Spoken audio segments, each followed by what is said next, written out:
Podcast. I'm one of your hosts, Peter Taff. I'm your secondary host, Kyle Herbert. Who we got here with us here? Bill? Full-time host, Bill Ogden, 2023 National Trial Lawyer of the Year. Bill was promoted after the last one? I did not realize that he had not been promoted. And then once we talked about that, I promoted him offline. So congratulations, Bill. You got We're going to celebrate.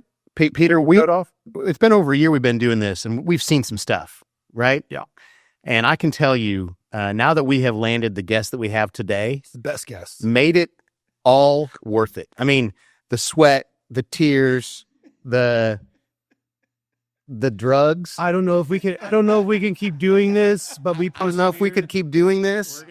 And like maybe, I'm not saying we do another one after this. This might be it. But I enjoy your podcast, sir. But- I actually do. Well- Y'all do a good job of getting it, listen to all the bullshit people come up with that they got on here. Well, we're going to get into some bullshit now, Jason. Yeah. So let's go ahead and introduce our main guest, someone that we have wanted to have on for a long time. Well, he's very busy schedule. Yeah. And it's Jason Webster. Jason, thanks for joining us. Thank you for having me. So just for the fans watching, which is pretty much probably only my mother, If Jason's here, who's listening? Jason Webster is my favorite person on the internet because anytime people are riled up on Facebook, plaintiffs lawyers wise, Jason is in the middle of it with zero filter. I'm like, fuck yeah. He's saying everything I would say if I wasn't afraid. That's probably after a few cocktails. Oh, 100%. It's always at like 9:40 at night. I imagine Jason at home next to his lovely wife saying, hold on, honey, someone on the internet is wrong. Give my iPad. I can type faster with it. I can see it. I can see it. People enjoy it. Well, Oh, you gotta speak the truth, and I try to do that. I'd say that's why it's so good. It's awesome. Big fan. It's refreshing because in this day and age when Twitter and you can be anonymous and people say the worst things. True. It's called X now. But you put something out there. The coaches always said, it's Herm Edwards, put your name on it. Right. If you're going to do something, put your name on If it. you put it on there, there's times I've woke up in the morning, I wish I hadn't, but didn't happen. Ooh, what'd I do? So exactly. But you know what's funny is that what I love is these lawyers who are putting up their settlement dollars all the time. I love the checks. The checks with the finger over the. Exactly. Or oh my God, look at what we got this a lawyer and the rest. They don't tell you any facts on the case. I want to see one where you tell me some facts on these posts where they tell you some facts about. Well, man, this case was hard. This guy was high on crack, and he was up here on the top of a scissor lift, and he fell off the top, and we held them accountable because they didn't have any guardrails on it. Something like that. You don't see that. What you see is somebody putting up there, well, we got checks today for policy limits. Well, if you got a $10 million case and only $1 million in coverage, folks, that's pretty easy. I mean, you don't need a lawyer for that. Well, sometimes you do, but I hope they do. If you do, and you're in that situation, call me. Jason doesn't want your case. I do. Yep. What I'm saying is Anybody at the dirty verdict can handle it. right, and it's gotten out of control. I mean, I'll give you for instance. Let's do it. Yes. How long did that take? Hold on. How long have we been on? Don't interrupt. Right. Don't interrupt. Quiet about he's some gold. He's his art. So Jamal, Alsafar, and Justin Demarath, and several other lawyers who I'm not trying to discredit because I'm not talking about. We all worked really hard on the Sutherland Springs shooting case. Really hard. What case? Sutherland. So we had shooting where 27 people were murdered in that church. Yeah. And we worked our ass off. All of us did. And Jamal and them deserve all the credit. It was fantastic. But what makes me so mad at the end of the day is that everybody went, they worked so hard, and they got this judgment. And then a guy like Thomas J. Henry comes up and says, we got a $231 million verdict. There wasn't a single person from his firm there ever through any of the depositions, through any of the work. But because he had plaintiffs sitting in there that he had an interest in, he sat around and claimed that he did the work. And that is wrong. That should not happen. But his billboard on right there in downtown at 45 says $2 billion given to clients over the last 5 years. I saw that this morning as I'm driving in. I'm just like, okay, well, you don't like. I don't know Thomas J. Henry, but I don't know him either. I've never met him. But I know that that's happened to me on a couple of cases that I have been the one that settled the case, or me and a couple others, and not the person that was pimping it. So sure, I would assume it pissed you off, didn't it? a little bit, there's a little bit of, I don't know why, but it's like, hey, whoa, time out. You didn't even show up to mediation. Exactly. So that is a constant rub between you. You three guys are real trial lawyers, try cases, get results. But there is a group that spends, and I've heard this now, that more and more money is coming in, particularly into Houston from outside sources, to sponsor lawyers who don't try cases but have a very good marketing plan. Well, yeah. If you're one of them, call me with that referral. As my longtime mentor and good friend Tommy Fibbage always says, these venture capitalist guys are going to ruin our business. The state of Arizona is going to ruin our business. Right. Well, now you can say the rest. Right. Exactly. Now you can HQ there, and you can take hedge fund money, and that's well. You just saw. I don't actually know anybody at this firm, but Truett Aiken filed bankruptcy. They're $205 million or something like that in debt. Yeah. And on their filings, they had like $50,000 worth of cash and like 3 laptops was their assets in the bankruptcy. I was like, Will they sell would they take a giant loan against their docket? well, no, you can take money, not even against you. I mean, it's collateralized against the docket, but you're taking their money to go buy mass tort cases. Correct. Thinking that mass tort is what it was 10 years ago when things wrapped up in 5 years. I've had these guys come. So let's do the math. Let's do the simple Texan Jason Webster math on this situation. Right. What it is like, so, hey, we want to go get transvaginal mesh, which is what you're talking about. Yep. That went on. Okay. Well, let's go buy. I want to go huge in this because we're going to make a lot of money. Everybody's going to sell. It's going to be a lot of money. And so a venture capital group will come in. It's not a hedge fund. Hedge funds that only invest in stocks and bonds. This is your venture capital group. So you got these guys from New York. They got $1 billion, $2 billion, $3 billion. Sometimes they're from New Jersey. Correct. And they show up and they tell you, you know what? If you handle the cases and you do the whole thing, we're going to pay every expense. We're going to run the ads. We're going to support your staff. We're going to do all this. And we're going to loan you $100 million as an example. And so you listen to this and then go, okay, well, what's the interest rate? 25%. Compounded annually. Exactly. And then you look at them and you go, okay, well, what happens if I lose? Because this is a bet. It's recourse, right? But on top of that, they want their percentage. They want 25%, 30% of the deal. Oh, we got a lawyer in-house. We can work this out. It's going to be ethical. We can do it through Arizona. We can do whatever, right? And so they do that kind of thing. And then they go, well, we're going to charge you 25% interest.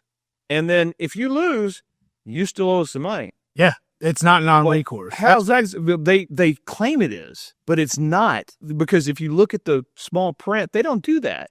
And it's going to be the downfall of plaintiff law and for plaintiffs, because used to, when I first started in mass torts 25 years ago. Wow, you were early. Right. Yeah, it was in FinFin. And you would capture 15% of the market. And what I mean by that is that with television ads and the things that you had going on, and you had, I always think of Vioxx because I knew the numbers like nobody's business. I worked my ass off in that case. Vioxx, they estimated, the FDA did, that there was 156,000 people that had heart attacks while taking Vioxx that could be associated with that risk. At the end of the day, they settled almost 30,000 cases. All right. That's what settled out of it. And so it's a 15 to 20% margin at that time. Now with mass torts, with social media, with Instagrams, podcasts, everything that you have, they're capturing 85 to 90% of the people who have a case. And why does that make a big difference? Because now Merck, a company like Merck, is paying 140,000 cases versus 30. Yeah. And that's a lot more money. Fucking 3M earplugs. Right. They paid 240,000 plaintiffs. Exactly. They because your advertising is so much different. Yep. And it's not the same. They got it down to where they're targeting your zip code. Your geofencing. Right. They turn around and look at now where they're selling the device the most or where they're selling the pills the most, and then you concentrate through the program, Austin, and New York, wherever it is where your most scripts are, so that you're getting the most bang for your buck and picking up anybody who could have had the injury that they're talking about. Now, why does that matter? Because we live in a state where, or we live in a country, I apologize, where corporations matter. And at the end of the day, they have their own being, and they do not, when they get caught in a tort, do not want to pay 85% of the cases. Especially if you're like They want to pay 3 50. Well, if you got 3M and you got to pay 9 different MDLs at the same fucking time, Exactly. and you're paying 50, even if you're paying 50% of them, now you have companies that if you bankrupt them, you're going to affect the national economy. And I think that's why the legislature is going to take mass torts away. Oh, it's coming. And it's going to be because of the money that they're putting in this. It's too big. You're buying everything else, or it's going to be some type of settlement process. You know what I mean? Like, you got a judge here. He's going to make a determination on causation, general and specific. And then if he makes those causations, then it's going to be a piled thing. And that's not really the way you want it to be, especially with some of the documents that you see in what we do for a living. Oh, I mean, FinFin was horrendous. They had documents in there that would say, oh, well, we can leave this drug on the market, make another $250 million, and for the next 3 months or the next quarter, and only about, 6 to 12 people will die from primary pulmonary hypertension. Or Vioxx. Oh, this warning for heart attacks is ugly cubed. We're not paying this. If I do this, it's going to jack my retirement account by $32 million. Those are all documents I can remember off the top of my head that were crazy. That in this, they were all in trials. I'm not doing anything here on the podcast that's going to get me in trouble. This is not sharing something there. It's been in trials. I mean, multiple times. But at the end of the day, Do you have any Vioxx we can take left, just in case? no, What was Vioxx for? I actually don't know. It's before my time. pain reliever. Okay. It was supposed to be like the super ibuprofen. No. It's opioid addictive, non-opioid, all that stuff. FinFin was diet drug. Yeah. It was like, That's a whole different ball game, son. Man, me and Mark Murray, your future guest. he's former guest. Former guest. Sorry. In future too. He can come on again. Yeah. Anyway, I sat next to him. If you've watched that opioid Documentary. Yeah, I've seen it. all right, you remember the FDA guy? Yeah. I watched Mark depose him. Oh, really? I was a young. What was Mark doing in that? He didn't tell you about that. He was there. He deposed him because Matthews and I had filed 3,000 cases against for OxyContin users who were addicted to it. And the problem was they fought off. They had so much money in regulatory. It was just a hard sell. And truthfully, addicts are addicts. And I hate to say that, but you had so many lumps on your trial cases. It wasn't a guy who's president of a bank who twisted his knee and took a bunch of OxyContin and then got a football. Exactly. It was a guy that already had a cocaine problem or heroin or something. Cut off at the methadone clinic. Exactly. Now he's over doing this, even though it was still just as bad. Right. It wasn't his fault. It's his basically fed. Mark, when we were in that deposition in New York, they went from that drug was approved for cancer treatment of stage 4 people who were in incredible pain. I'm talking about pancreatic, stomach, throat, bad cancer. And that's what all was approved for. But as soon as they got it approved, they ran with that son. Yeah, off label. Yeah, exactly. And then they told everybody, oh, it's okay. I had a guy say, well, they told me it was okay if you twisted your ankle to give it to you because it was time release. Well, the minute you crack it open, it's not time release anymore. And they went from the first year about $36 to $38 million in sales, hired 700 reps. Yeah. 700. And sold $1.5 billion next year. So if Kyle cracks it in half, it hits him a little harder. Yeah, so that's what Kyle wants to ask. I'm not on the painkillers anymore. What I want to know is how much Ozempic can I safely take? 0. I think you're. Those go. Depends on how. You're looking on any and pretty, baby. Well, depends. All right. So usually, like you guys are talking law, high level law stuff. And remember, I'm always thinking of Yvette. Yvette's out there. That's And, one other. Her five. She listens to every episode. So Jason, although he tries a lot of what we call single event cases, meaning some bad thing happened one time, we were talking about mass torts, and FinFin and Vioxx were some of the big ones that were successful. Oh yeah, and that then generated it. People that do and Tommy Finovich has been on here. He's doing the current. Didn't Tommy say he was appointed by the state to represent us in the opioid litigation? Could be, or I think so. Yeah, he was. Him and Mike Gallagher and a couple others. Yeah. One thing Tommy talked about was these mass tort things it could last 10 years. Oh yeah, or longer, and sometimes they don't work out. And you've talked about test cases right? You'll try 5 individual cases and kind of see where things go, and they can go really well. Bellwethers. Yeah, or they can not. So there, I've just put in a little context on some of the things Jason and Bill have been riffing on here. You get these mass torts, Mm-hmm. all right? A good firm, you just don't run out and start filing cases, all right? You vet your stuff. I'm looking for, like, for instance, right now I'm working on Depo-Provera, which is a birth control shot that causes a specific kind of tumor in the brain. Yep. All right, very specific. And It's like metho and asbestos, right? exactly That's the only thing that causes it. exactly like actose and bladder cancer. It's a specific type of it's not even a cancer; it's a benign tumor, and you end up having to have a surgery to remove this. And it's based upon your dosage limits that you have. It's been on the market for over 30 years. All right. And it's a shot that you have to go into the gynecologist. They give it to the lady, and then she can't have it works for 3 months, and you come back 3 months later and they give you another one, and they give you another one. Well, studies came out in October of 20, what year we in? 25. In 2024, maybe 2023, I may be off. But anyway, these studies came out that shows dose dependent, and they pulled it off the market in Europe. And it's a specific injury. I know. And they pulled it off. Europe is always usually a step ahead of the United States by the bureaucracy. Exactly. And so at the end of the day, you have these women, and you wouldn't believe it. I mean, the minute I put this out, I said, hey, we're looking for these type of cases. I had a lady in my office go call me, or she came in and she goes, hey, I need to sign up. And I'm like, for what? You got to have a tumor. She goes, I have one. And I've been on this shot. And I went, oh my God.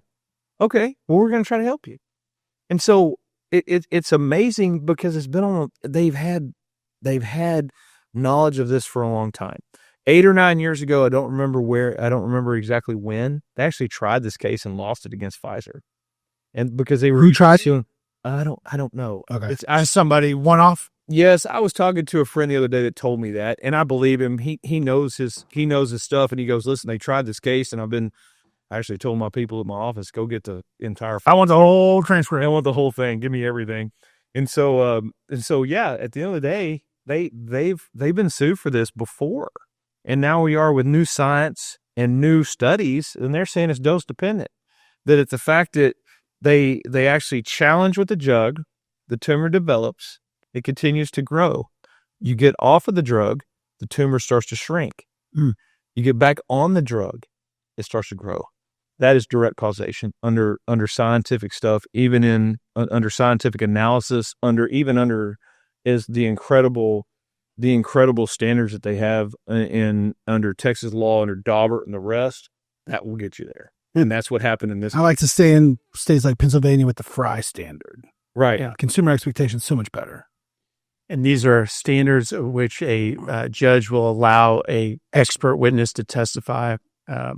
Fry standard is the older one that's considered a little more lenient towards letting a jury.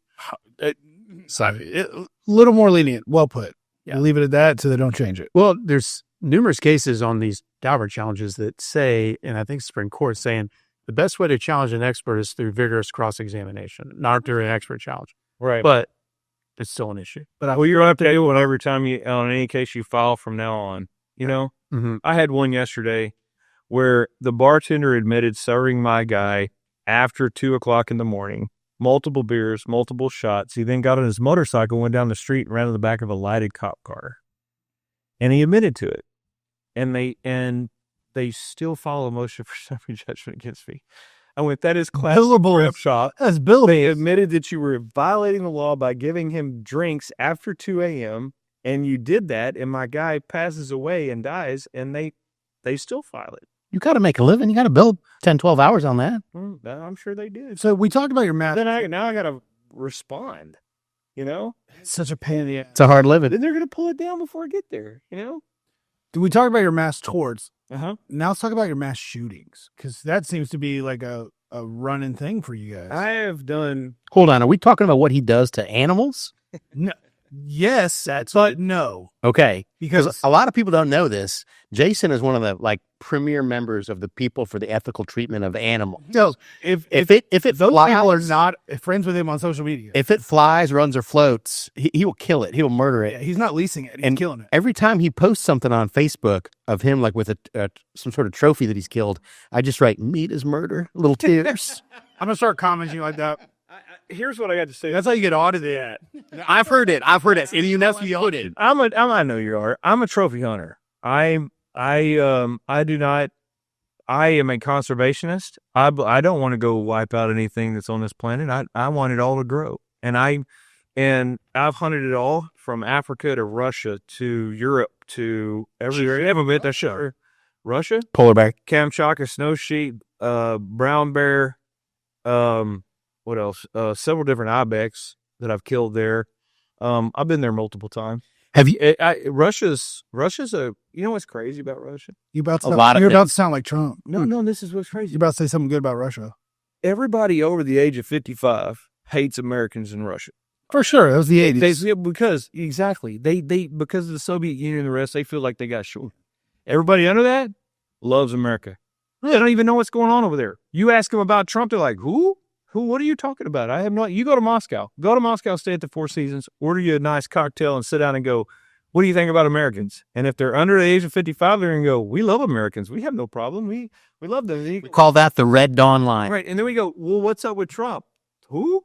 We have no idea. It's the craziest thing. They're shut off from the world. Yeah, I mean, for like 2 years, they didn't realize they were in a war with Ukraine. Right. As they were getting drafted. What you don't understand is they are so third world. Yeah. They are way behind us. Oh, we know now. You go to my old hometown, which is a little hometown. There is Ennis, Texas. There is way more than you'll ever find. You get out of Moscow or you get out of St. Petersburg and the rest of that country. There are guys riding a horse with a light on the top of their head headed to the bar at night. There are people dragging a cart behind a horse like it's 1850. So you were out in Siberia. Huh? Oh, I've been out in the middle of it nowhere. I mean, you wouldn't believe it. And so when I hear everybody going, we're scared of Russia, there's going to be problems with them, I'm like, why? They ain't got the money. Their people don't even know. They're poor. It is a third world country if you get outside of Moscow. I mean, Moscow's a beautiful city. Their Four Seasons is the nicest one. St. Petersburg is pretty solid as well. Yeah. Have you ever killed an animal that you thought for at least a second might turn around and kill you? Absolutely. Tell me about it. Okay. Well, because I had a buddy that went in the 90s. Actually, a buddy's dad went. I don't know if it was polar bear, but he took a trawler from Alaska to Russia, and he had guides, and they went out there to shoot some kind of bear. And the guy he was with pulled out like an AK-47 and said, "You get 2 shots with your rifle, and if that bear turns around, there's no trophy left, because I'm taking that, because that bear, he'd be real cranky about this." I shot my Russian bear. The Soviet guy, he threw off even though I made a perfect shot, he still threw off a couple of AK-47 rounds out of his deal, just to make sure. Oh yeah, and blew one through the paw of the bear. So like when I brought it back and we had it mounted, it's got a hole through the freaking. You can see that's been sewed up because he just decided to throw some rounds in there. Ridiculous. You shot, but no, I've never shot a pole. Oh, you got to apply. Yeah, I know. And then it's 10 years. I've never. Every time I've walked into a lodge that's had one, I'm like, how much that cost? Yeah. They were like, not as much as you think, but the weight is what. Yeah, 10, 20 years. I was looking on some lists for different types of rams here in sheep in the United States for years now. Just waiting. Which one? Like a blue Hawaiian? No, like a Rocky Mountain Bighorn. Yes. Oh, Bighorns. You need like a tag for it. Yeah, you got to get a state tag that you're not a resident of. So exactly. Gotcha. Have you? What's it? As I'm prone to say, let's get back on track. Jason, you reference this. You're from Ennis, Texas. I'm from Ennis, Texas. Who's right? I feel like I've driven. I'm actually a 6th generation Texan. My family has been there since the 1870s. They came with the railroad and worked on that. And my my great grandparents, my grandparents, and my parents all met in Ennis and were all there. My mom and dad started dating when they were sophomores in high school. My aunt and uncle started dating when they were in 2nd grade. They called them the campus couple of all crazy things. But my family's been there forever. And you still have family there? Oh, absolutely. Because we referenced this. We had some Dallas guys, and I said, when I was driving up 45, I saw y'all had an ad there, and it must have been in Ennis because you must have a. Oh, absolutely. Because, I mean, I'm still very close to a lot of my friends from high school and family friends and family that we have there. So we put a billboard up there saying, hey, just kind of to remind them, because all of them get on 45 every day and drive to Dallas. So, hey, we're here. We need you. We'll help you. You know what I mean? Yeah, I was wondering. I was like, I feel like I've driven through Ennis, but it's the cutout. My great grandmother lived in Fort Worth. So we don't. Sure, you went on 287 bypass, right? You went about a mile from my parents' house. Gotcha. Yeah. Was that the Lions? Yeah, Ennis Lions. So from Ennis, You went so weird that you know that, baby. I was the announcer for my high school football team, so I have a somewhat encyclopedic knowledge of. Maybe you heard of him. Jacob From- Karam was a quarterback for their school. That's about as much clout that causes it. aside from you, and you were a football star in high school, are there any other notable football players out of Sam Harrell, Oh, the number one Texas Tech quarterback of all. Harrell, I'm sorry. Sam Harrell's his father, who's the longtime coach, and I'm hoping they change the actual field to his name. It should be for the one that's been fighting MS, muscular sclerosis, for a long time, and he left, and then we brought in Jack Alvarez, and then now the athletic director became the new head coach or whatever. But I've still been involved there. There's a coach there named Coach Paul Willingham who really made a difference in my life. nice. And I'm still friends, very tight. I'm still friends with him. I love him to death. There's several people there that I try to help with that program, even though none of my kids went there. We lived in Houston, but still tight with them. Shout out to Ricky Crawford. I got the same one. Yeah. Still friends with him to this day. I think Graham Harrell was like the offensive coordinator for Purdue up until they had a coaching. Till last year. Just moved recently. I was hoping he'd take the head coaching job in Ennis. It's funny on this whole high school football thing. The years that you can win it. Do you understand? Oh yeah, Like, you see it when they're in 8th grade. Right. You sixth grade. Yeah, you got that one running guy. You're You're a guy running your program the way that you should. You know when you're going to be able to groom them. As long as people stay the same, nobody moves, and they stay where you're at, you know where you're going to be. And we're going to be good the next couple of years. Nice. We've hurt What is it? It's 2A, 3A, 4A. 4A now. Well, How do you I think it's 5A Division 1 now, actually. I think okay. it is. Yeah, 5A Division 1. Because you're only 45 minutes, hours from from south part of Dallas? Yeah, 30 minutes. You're 25 minutes from Fort Worth, right? Just south, yeah. Same. Okay, so from there, football player, you go play football at Tarleton State. I did. Wasn't that good? Where's Tarleton State? In Stephenville, Texas, home of old Ernest Cannon, who I'm friends with. He's one of my mentors. So yeah, that's where he lives. And but at the end of the day, yeah, that's where I was at. And then I went to and then I graduated from Sam Houston. I transferred. Hey, I was not that good. the Sam Houston. Yeah, and so I went there, and then I went to South Texas College of Law in Houston, and then got out and went to work for Abraham Watkins. We're practically the same guy. Were you at same undergrad? Now same law school. We both have great beards. I mean, Did you get? Where's your cowboy hat? it's in the truck. So Sam Houston, were you thinking originally you wanted to do criminal justice or Absolutely, that's exactly why I went there. I thought I wanted to be in the FBI. And We are the same guy. That's the only reason I went. well, I want to be in the FBI. Let's see if we can take it a step further. I was sitting in the criminal justice classes, and I realized that they wanted to punish and arrest guys like me. 100%. I can't work. I can't do this. These guys, because I was in there with actual police officers in these classes, and they were like, if that guy's coming out of the club and he says something wrong, we're clubbing his ass. And I'm like, If he's got a nugget of weed, we're ruining his life. I'm like, what? we're going to put him under the jail. And I was just like, this is not for me. This is not what I want to do. And I was just like, yeah, my father, when I was 14 years old, pulled up in front of a guy's house that had this big monster house in Ennis. And he goes, hey, you want to live in a house like that? I said, hell yeah, I do, Dad. That sounds great. He goes, good. Go to law school, because that's the dumbest lawyer I've ever met, and he lives in that house. So they went out there and like, hey, go to law school. And I went, okay. So, I had no idea what I was going to do until I walked. I had no idea what kind of law I wanted to practice. Sorry, it's hot in here. Yeah. It's Kyle's fault. But I had no idea what I wanted to do until I walked in the lobby of Abraham Watkins back in the day. Yeah. And I met those guys, and I knew exactly what I'm going to do the rest of my life. I love what I do. I love being a personal injury trial lawyer. There's ups and downs. Everybody has them, and it's hard from time to time. Sure. But man, I had one last night. I took a deposition last night that was fantastic. That was so much on a poor girl on behalf of a minor child who had been molested at a daycare up in Dallas, and it was the director of that place, and I just love what I do. I was protecting her in a way that she had a voice, and I love representing. I've never been a defense lawyer. I've always been a plaintiff lawyer. I love it. I can't imagine having to answer to an adjuster or an insurance company, and my heart goes out to those guys because I don't know how they do it. I couldn't do it.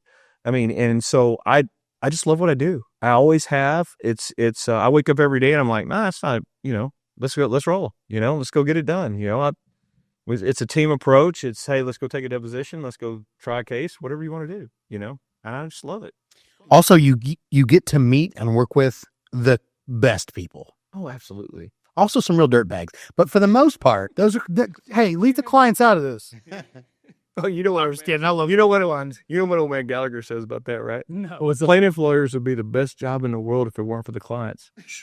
Look, I've had some tough clients, Oh, but I've had thousands of great clients. Oh, yeah. So shout out to the good ones. yeah, and I mean that. I'm completely joking, but it's extremely hard from time to time when these people call you every day and they're hurting. You get it. They've been in an accident or they've been in some type of something. Somebody's wronged them and they're hurting. And your heart goes out to them, and it's hard. And the wheels of justice turn, but they turn slow. And it's not. I tell everybody when I sign them up, 18 months to 2 years, maybe longer. Right, exactly. Even if we have a trial setting, do not think that we're going to go to trial. That does not mean that's going to happen. At the end of the minute, they may file a continuance. The judge may say, hey, we're busy. People got to learn that. And that's hard on them. And it makes it hard as a plaintiff lawyer to do that, All right, let me ask you a brain buster real quick. Okay. They shut down the courthouses tomorrow. You got to go find a different job, and you can't be a professional hunter. That's a great question. What are you going to do? Roofing. You'd be a great roofer. You'd be an see you just ripping cigs. I'm not going to risk nail down. Throwing darts, suntan. The cruise, and we're going to. I can see you. I can see you just raping and pillaging a hurricane. I'm not good aftermath. That's fair, but I've thought about that. I'm like, there's a 30 to 40% margin. You can rack it up, and then you work hailstorms and the rest of it, and it's really good business. I've got an uncle in Toledo, Ohio. Roofer his entire life. Loved it. Exactly. Yeah. Just do it right. It's easy. You just line everybody up and keep rocking. You threw a curveball on whatever I was thinking to ask him. Sorry, Peter. Let's get back on track, Pete. No, I was going to say, when I was in practice, you tell clients, like, this isn't building a house where, like, every day we'll be out there sawing something or putting up drywall. It's a 30-day kind of process, right? It's even changed now with disclosures at 45 days, and then you can't send any discovery. I mean, used to, I was trying to be as aggressive as we can, which is filing a lawsuit, attaching the discovery to it, let them have the extra days, get it done so that we can move this thing along. But file a depo notice the day they file an answer. Exactly. You can't do that anymore. And that's just not the way things work. And they've changed it. It's funny. Texas goes along, starts changing to where we're closer to the federal rules, but let's do some real federal rules. Sure. What I'd rather have is I'm going to give you, I don't mind mandatory expert reports. Let's do that. 100%. Right? But what I want is if you depose them, you pay for the prep time and you pay for their depo time. That's why I like federal court. Exactly. You pay so. You're not going to accept service. Tell the judge why I shouldn't get my expenses for that. Exactly. I'm fine with that. I like the part of the federal rules, the Rule 16 conference, where the lawyers have to go early on and meet with the judge or a magistrate usually.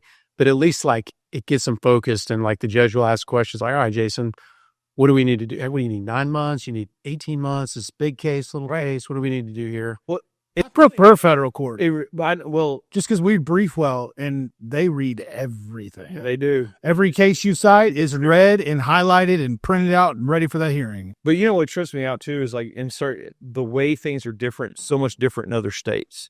For instance, if you go to a case management conference in Mississippi, you better be ready. And I'm not talking about like I'm not talking about like, my client is Emily Hayes or whatever her name is. You better know the facts of your case, the what happened, what their damages are, and where they're at. Because the first thing they're gonna say is, "Tell me about your case." Yeah. And if you can't tell them, they're gonna go ballistic. And it is really good because you make sure that there's so many people that just file lawsuits to file lawsuits, and that just happens.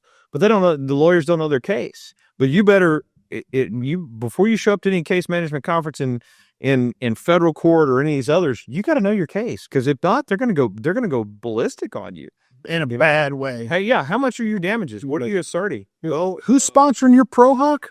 exactly. Why are you here? Yeah. Exactly. So your first job out of law school was at Abraham Watkins? Yeah, I mean, I actually worked there as a law clerk, and then I'm shocked that place is still in business after yours. As I know, I am the first person ever hired directly out of law school to go to work there. What year was that? 2001. Stogner didn't get that too?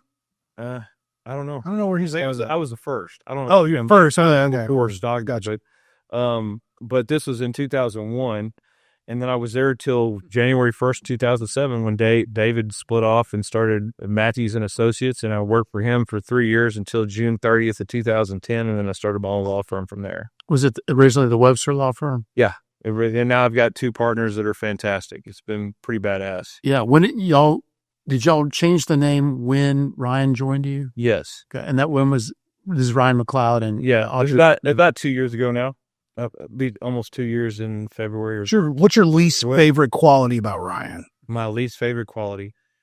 That's funny that you say that, because I could tell you what I've been thinking about. He's stopped today. I fucking love this. His sarcasm is so good, it goes over my head. And I like to think that he's a fairly decent, intelligent individual, but his sarcasm is so good that sometimes I'm looking at him and going, wait, what? I feel like a dumbass. You know what I mean? Because he just did it to me earlier. I said, stop doing it to me. Nothing goes over my head. My reflexes are too fast. Suit to have a sarcasm. Like, wait, what? We're going to do whatever. And he says, I can't think of an example, but it's just like, man, you're killing me, dude. I don't understand. Half the time, man, I got a headache. He's joking with me. You know what I mean? And then it drives me insane. But he is. I'll tell you a quick story about him. Yeah. This is Ryan McLeod in a nutshell. The other day we went to take a deposition, and we were splitting them up, and it's a big case. My guy got blown up from a lime tank that exploded off of a trailer and hit him in the face, crushed his skull. Jesus. Where was this? Up in Oklahoma. Okay. And so we were deposing them. We were deposing the manufacturer's people there, right? And so Ryan was taking the lead welder who welded this trailer up, because we're asserting that they have welding problems in this trailer and whatnot, and they're there. There's cracks in the welds, there's porosity, there's all these different technical terms that you have. And so Ryan starts off taking I had taken the first deposition. He was taking the second one of the master trailer builder who was there. And this poor guy, I say that, could barely read. And he'd been there for 19 years, and he was the master trailer builder, and he was the guy that was there on this. And so Ryan looks at him and goes, and starts off the deposition, you got to tell the truth, all those different things. He looks at me and goes, do you know who Mark Twain is? And the guy goes, no, I don't. You said, oh, you mean Samuel Clemens. Yeah. It's because he goes, well, let me read you a quote from Mark Twain. He reads the quote, and it's like, a lie goes around the planet faster than you could put your shoes on in the morning. Something like that. Before the truth ties it gets its shoes. Yes. You know what I'm talking about, right? Yeah. Okay, that quote. And I'm sitting over here next to him going, in the hell are you asking this guy this? He don't know the damn Mark Twain. I'm just like, what is going on? And so he keeps going, and the depo goes really well for us. And at the end, we're taking a break, and I'm like I was looking at my notes, and I said, why in the hell were you asking about Mark Twain? He goes, oh, that's a quote on the defense lawyer's page on his list. Oh, no. So his profile had the thing. And so he was just jacking with the defense lawyer by doing it. That is Ryan McLeod. It did, great guy. And then I got, your friend Heidi with me. Love Heidi Vigner. Yeah, she's awesome. She is a rock. Karate master. Absolutely. She's still doing it. Yeah. So I still make a point to try and get a lunch with Heidi once a year. So she's one of My favorite people. I was told that I have to read this out loud right now, Okay. which is from Kyle Farah, my partner. And he said, "Oh shit, you're talking with Webster. Remind him he sent his plane during my last bear hugger trial for my expert so he could stay another day and get home for the Jewish holiday. I've tried to pay him 10 times and he won't fucking respond. Please tell that man to let me pay for it. Otherwise, it's the most baller shit that's ever happened." He's like, he's the only guy I thought would do me a favor, and he was all over it. So thank you. Well, let me just say this. I am a supporter of our profession. I believe in what we do. I believe truly about that. And if you need my help, I'll give it to you. You know, and he called me and asked me for a favor, and I made it happen. I didn't even know about the money. I don't care about that. What I cared about was clearly right, because I believe in that case. Yeah. I know exactly what he's talking about. It's been a long, hard fight that is still going, and it's sad. They're mediating today. They were doing a working session on mediation. Make sure he throws mine in there. Don't worry. Hey, that little plane trick you did was a nice little avenue to get your cases thrown in there. Right, but I believe I have walked into cases where I've had friends that were down there. I was down there for a hearing, and the next thing you know, they go, "Well, hey, we're picking a jury," and I'll sit down and I'll write notes for them, and I'll hand them to them. Here's what I think. You don't have to use it, but I believe in helping everybody, especially helping what we do. These insurance companies and these corporations have millions, billions, and trillions of dollars. They don't give a shit. They bill the hell out of it. I mean, immediately they should pay the case, and they don't want to do it. And what do? They just, it's funny. I've got one right now where they've been denied a reinspection of the vehicle 3 times, and they filed another one this morning. We're set for trial in 2 weeks. Why in the hell are we doing this? But they're doing it anyway. Yep. Still billing. Billables. Just like you catch every time before you go to mediation. Just like in the case I got coming up on Thursday, they file a motion for summary judgment and a both traditional and no evidence. And it requires me to respond to it if we don't settle. And they're all it is billing. People don't understand that. They're not going to win. We have a fact issue, multiple fact issues, but they file it forcing you to do it. I mean, I file them just right back. Yeah. Oh, I do. My favorite is summary judgment on some bullshit defense that they put in their pleadings that they forgot about. It's part of our standard. We're 120 days out from trial. We always file a no evidence motion for summary judgment on every affirmative defense, and lots of times we'll pull it down just to say thank you very much. I'll go one step further. I'll start filing special exceptions on their defenses. Oh yeah. I'm like, no. I need more specificity as to how you think we didn't mitigate. You tell me what the unavoidable accident was. Yeah. You tell me. Says this force majeure. God in here. Yeah. There was no God in this. This is an act of God. Did Jesus Christ cause this accident? This one too? Jesus ran the stop sign? Yeah. He made it and then ran it. Exactly. That's funny. Oh, don't act like y'all don't send a bunch of discovery that doesn't apply to the facts of the case. I don't. Peter, sir. My discovery is finely tailored to the Narrowly tailored. Yeah. I actually, if I've got a good case, I'll bet an associate. Like, can you get this under 7 interrogatories? Like, just to make it that tight. Cause they also got to disclose a bunch. If you only throw 7 rocks, it's like, it's hard to object to all of them. I like that move. The Zell guys, I thought, had a good point. Agreed. Use requests for admissions instead of interrogatories. Right. Which, I thought was smart because, federal court back to federal court, you have to specifically respond to every allegation. Yeah. And so a lot of lawyers who practice in federal court a lot make very specific bullet point or paragraph point. It's like a RFN. It's like very brief. And there's no. If it's more than two sentences, you've done it wrong. Well, yeah, you're playing with it. About right before your discovery period ends in our firm, we send a set of requests for admissions that attaches every single exhibit we intend to use because we got to disclose them anyway. Why not?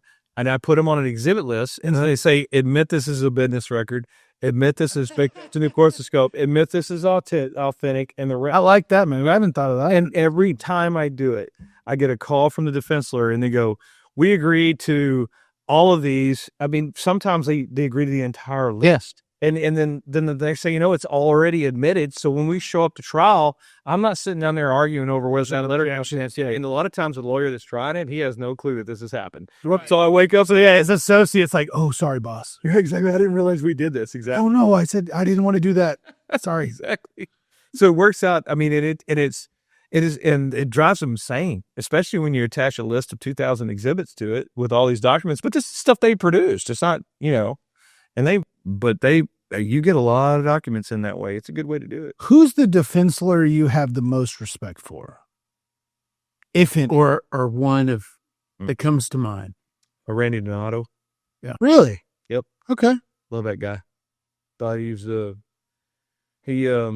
he is one of the top guys I've ever had. Pays you on the good ones, tries you on the bad ones. Yes, he does. And there's a lot of them out there that I really respect that have. I haven't been doing this long enough to have a lot. I don't think any of them from Dallas, but none from Dallas. There's like 0.25 one from Austin. Just before this, you caught the tail end of, we had two really great lawyers from Dallas on here. And I want to commend both of my co-hosts. We did not, with the exception of the 3 Series. I kind of shit on them about leasing 3 Series BMWs up there. We kept it together. Good job, boys. Hey, right. We didn't shit on Waco. We did. Yeah. But speaking of which, have y'all been to the silos? Fantastic. Not yet. I drove by. We talked about that. Let me just tell you, I took the director of a daycare where my lady, where my girl was molested. And I can say that because it's on video. But we started that deposition at 9:30 a.m. yesterday, and we didn't finish till 8 o'clock. And the Dallas lawyer that we had on the other side, not naming names. You can name names. Yeah, it's public record. 6 hours. Yeah. Every deposition. She took her elementary school teacher for 6 hours. Elementary. She's what? Did you color in or outside the line? Well, that's like two questions really worked out too well with her since a 5-year-old is running up trying to stick toys in the teacher's butt. That doesn't make any sense. And the act is on video regardless. Exactly? What firm? If you don't, and if not, I'm going to pull it and I'm going to put it on Facebook tonight. I've got a dumb question. So it's a 6-hour limit but if it's a third party witness, how do you divide the 6 hours? Well, they only gave it for 6 hours for the defense, and she took the entire time. There's only one. So what these insurance companies are doing these days is that when you sue multiple parties, which in this place we sued the director of the facility, we sued the bad actor, the molester too, and then we sued the corporate entity. So what are they doing now? They're all under the same insurance policy, and so they're now splitting up and giving each different defense lawyer. You just got a cross notice. Did snag some time, or what do you mean? No, we're the plaintiff, so I get to take whatever we want. But what I'm saying is that they now insurance companies are now these days assigning everybody a different lawyer. So for sure, now they got smart on that. Exactly, they were like me. Well, why are we going to let her represent everybody? We're like, whoa, business isn't burning down with this house. Burned it. There's probably some coverage issues. It's all indemnity at the end. Somewhat, but at the end of the day, I mean, we the director of the daycare had a lawyer that from a firm that's probably got 600 lawyers at it. The guy's doing God's work. And this woman's working as a director probably for about $50,000 a year at the most, and she ain't got any money to pay a lawyer like that. You know what my first questions are? They're splitting it up so that they can get more bites at the apple. That's all they're doing. My first question to that witness is, are you paying for your lawyers? No. Are you going to report that as income? It gets real tight real quick because technically that is a gift from their firm, from their business that is personally serving them in a lawsuit. And once it gets over a certain threshold, which isn't a lot, it's reportable income. Learn something new every day. I never about the great. Hey, you start with that, they get scared real quick, and all the lies that they've been fed and coached on, they go out the window. Right. For the record, all of a sudden, Dirty Bird Podcast is not a CPA firm. Nothing should be construed as accounting advice or tax advice. Correct. So Peter is a consult the tax advisor of your choice. If Peter is a mediator, it's practically a CPA. Yeah. At least when I mediate with them. But the point is well taken. Anytime you can drive a wedge by reminding a witness of their personal liability, right, while they've been listening to bullshit that somebody else told them. I mean, I had a case recently where I asked a guy, I said, you understand you're personally liable when you sign off on an OSHA report. You understand that, right? Not the business. You're certifying you told the truth. You understand that? It's out there. He's like, whoa. You can be prosecuted for lying on that document. And it radically changed the complexion of the second depo we took of him. Oh, I bet. Amazingly enough, all the shit he told us the first 6 hours, we heard a completely different story the second 6 hours. I can believe it. As Alton Todd always starts every single deposition, the great Alton Todd. He looks at the witness and he says, "You just swore to take an oath. And do you understand that's the same as if a judge and jury was sitting here? And do you understand that if you lie to this judge and jury, you can go to prison for 2 to 20 years under Texas law? Do you understand that?" And that is a great way to set up any deposition. Oh, I go one step further and go, under God. Right. You raise your hand. Exactly. There's a Bible. And it's a great been doing it for years, and it's a great way to do it. Call Alton and tell him to come on with Seth. We've been begging those two to come on. I'll get him here. Just be like, hey, I did it. It wasn't that bad. Kyle's a little weird, but Peanut and Bill are cool. Alton Todd's a living legend. Dude. No, Alton's awesome. Such a good buddy of mine. Plays from him on the cases I've worked on him with, and I love him to death. Just like Tommy, Ernest, several different ones that I have been blessed with some really great mentors over time. Hell, David Matthews is my mentor. I mean, he and Mark Murray. I mean, David is a fantastic lawyer. I mean, juries love him, and women love him too. And Kyle. Yeah. Kyle. Yeah. Okay, so another kind of hard question. What's a case that you handled, whether it's going to verdict or settlement, that was like really meaningful to you, where you think about like, this is why I got into this line of work? Oh, well, Lac-Mégantic. God almighty. We did the Lac-Mégantic train case, which was, we represented 40 of the families out of 47 deaths that happened there. And what's it called? God, Lac-Mégantic training accident. Yes. And so what happened is that I had worked on some cases with some Canadian lawyers, and I was actually in trial in Amarillo, and I started reading the paper, and I saw that Railroad Inc. out of Chicago, Illinois was the main operator of the train. So what happened that night was an engineer pulled a train that was carrying 72 cars of oil straight out of the ground from the Balkan shell plate. All right. And it's got a flash point of 55 degrees Fahrenheit, which, man, that ain't a lot. And it's like almost like hot plate. Exactly. And so what happened was that night, the guy pulls in right outside of the town of Lac-Mégantic, and his shift's over, and he was working for a company called MMA at the time. Maine Montreal Atlantic, I think is what it was off the top of my head. This is in July 2013. And he came and he shut the train down, and he called in and said, "Hey, the engine's on fire." So on these old engines that you have pulling these trains, there's a diesel engine that runs an electric motor inside of it. The electric motor is actually what pulls the train. The diesel engine is what kind of charges it. So it's like a hybrid car. It's like a reverse hybrid. Exactly. Fire starts shooting out of the top. And that happens from some time. My dad's a freight train engineer, was a freight train engineer for 35 years for UP. Sometimes that happens. And that happens because there's so much carbon fiber buildup in the thing. And so the guy called in and said, "Hey, the engine's running. It's running a little hot, but it's running fire out of the top of it." And they told him, "Just leave it running. It'll be fine." So he left it running there with the brake set, but didn't go back and he only set 9 handbrakes when the weight of the train required him to set 13. Okay. So he gets off the train, goes to go to bed, kicks off the train. He's an engineer. He parks it, leaves it sitting there running, which is they leave them running all the time. That's not that big a deal. All right. The problem was it was right next to a roadway, and people were driving down, and they see this fire shoot up 15 feet in the air. So they call the police department. Police come with the fire department, start pushing water into the top of it, trying to get it shut off, and it won't go out. It's carbon. Right. So the guy gets on. So a guy from the fire department runs up there and shuts the engine down and shuts everything down, kills the main power switch, shuts the entire thing down, and goes out. They go and check the train. They think it's fine. Okay, it's not on fire anymore. We're leaving it. So they leave. The problem is that it's an air brake system based on pressure from an engine. Okay.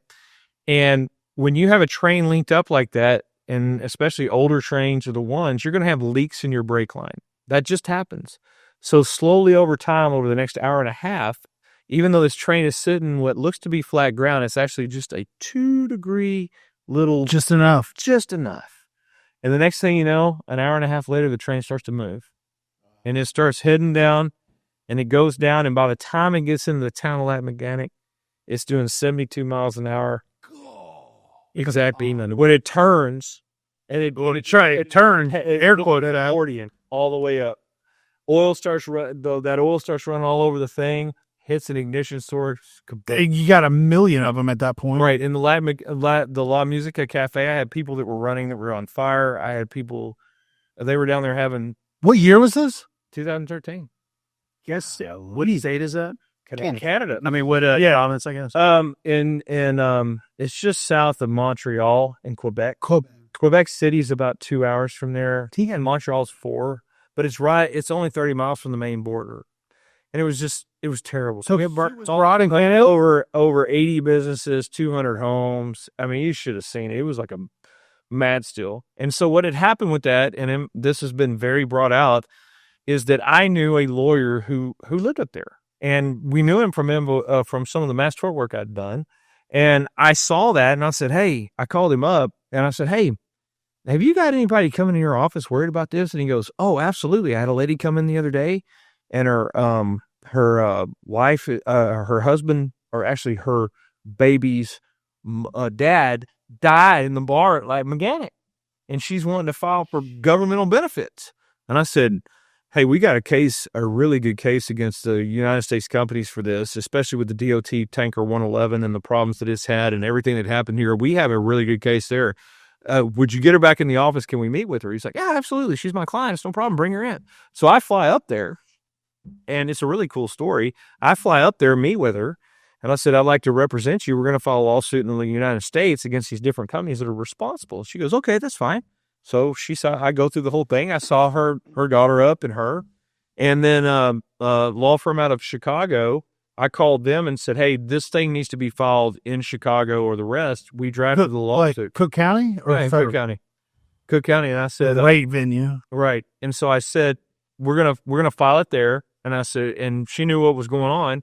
So as soon as I filed it, I walked down to, and I had a file stat copy back. I walked down to where the news trucks were with my local lawyer, and we said, hey, we just filed the first lawsuit in the United States against what happened here.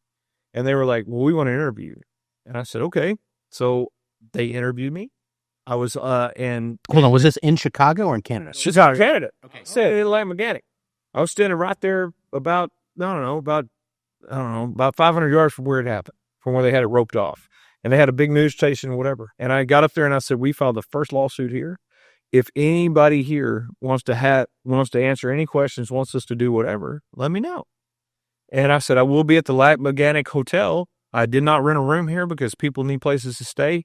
I'm living there, but from 8 to 5 every day, there will be lawyers there that can meet with you if you'd like to talk.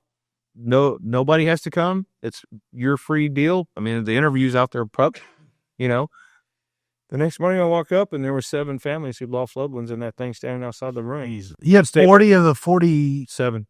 And I never moved. I stayed there for 36 days. I actually had to have clothes shipped to me at the time. This is actually foreshadowing for the thanks for letting us borrow your plane. Exactly. But at the end of the day,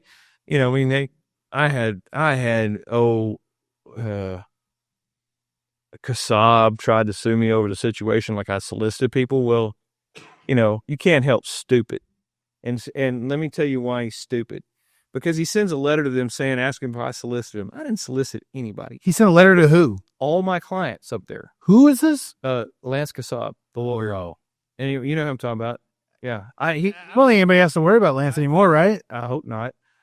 Gibson took care of that. We kept it. We kept it. The other too. I mean, he files fraudulent lawsuits all the time, and I don't care if he sues me over it. Sue me again. Lance. Anyway, he at the end of the day, he sent a letter to all of them asking if I solicited them. These people speak French.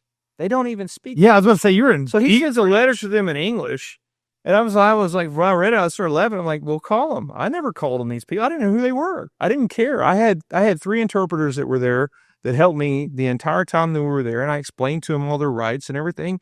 And what you asked me why I'm so proud.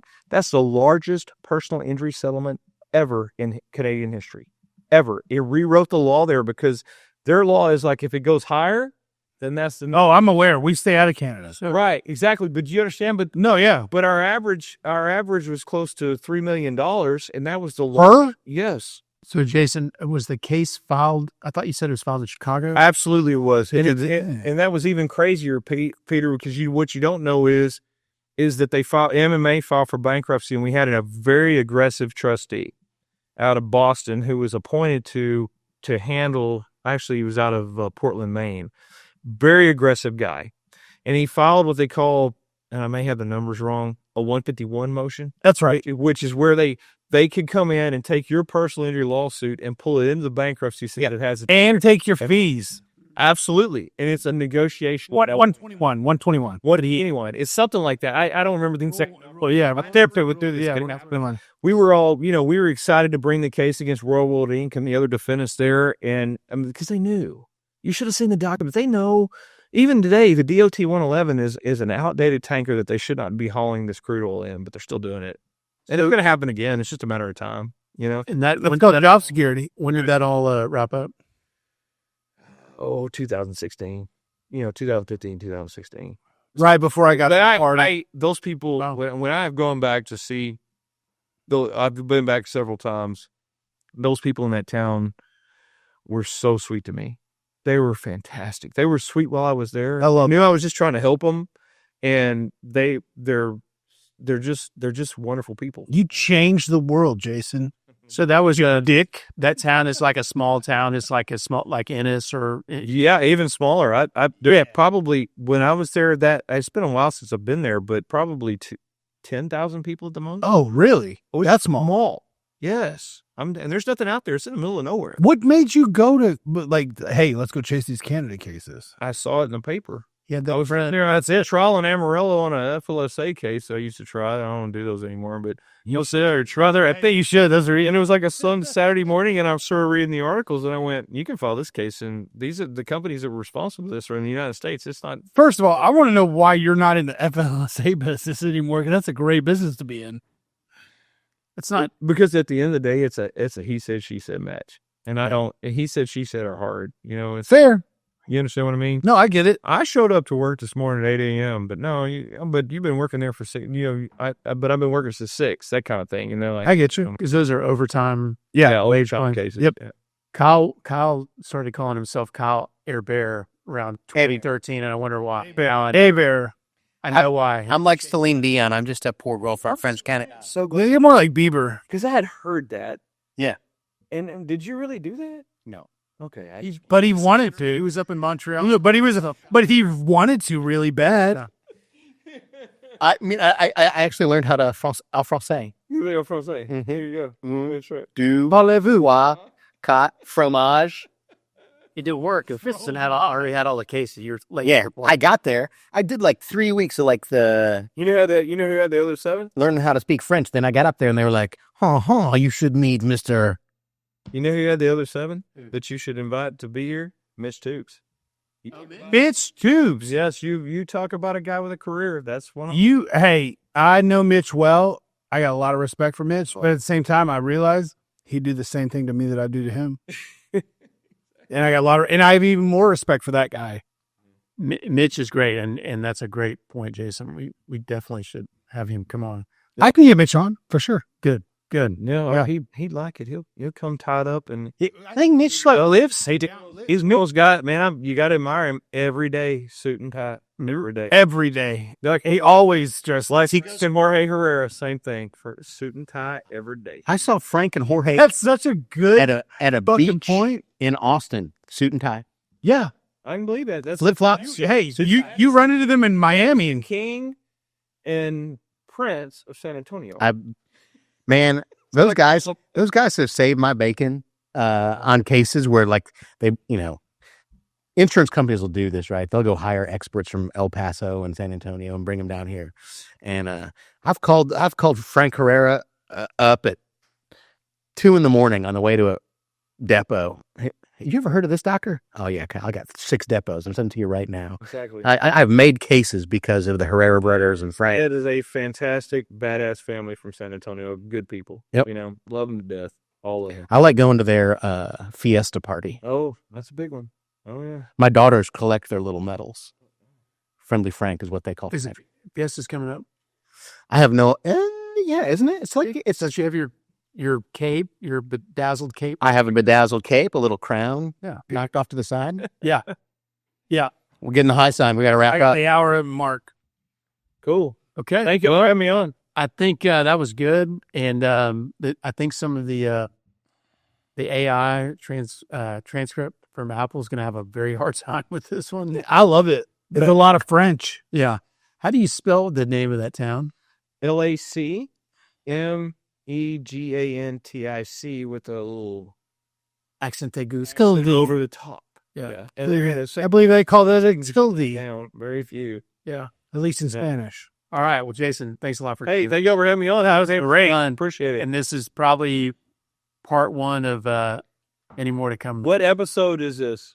106. What it is? 105. 106. Somewhere between 105 and 110. Awesome. Yeah. Well, thank you guys for having me. It was fun. No pleasure. It was fun. And We're going to shit on some more plaintiffs lawyers when you come back. yeah, thanks for joining us. If you like this and you want to keep up with our content, follow us on YouTube, Spotify, Apple Podcast, TikTok, Instagram, or wherever you get your podcasts. I love when he says that.